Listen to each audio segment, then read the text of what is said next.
the kind of fibre that is in the corn on the cob. There's loads of it.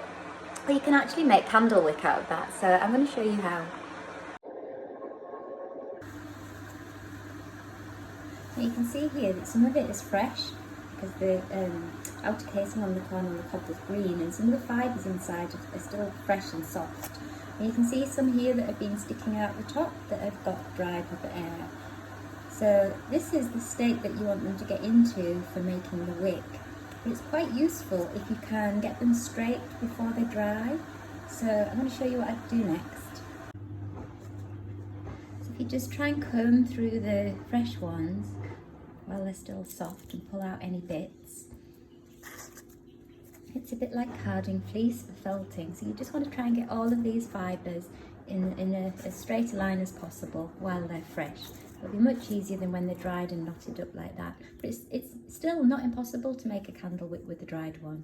Sorry, I don't have any gadgets to hold the phone whilst looking down, but as you can see, if you even just rolled that between your hand tightly and then stuck that into some kind of fuel, it would burn like a wick. Because when you think about it, a candle wick is simply fibre, plant fibre that has been woven into a rope.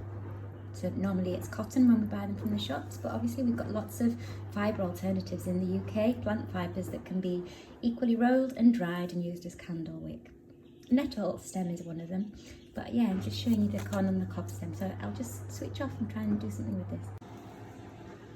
Okay, so this is that dried bundle that we saw just then. So all I've done is I've kind of stretched it out, pulled it apart and joined it a little bit together there to make one longer, thinner, like a long moustache. And then you're just going to fold it in half, twist it a little bit, and see if I can. So we'll just stick that in our fat, whether it's lard or tallow or a block of veggie lard out of the fridge, like Trex. And you stick that in and that will become your candle wick.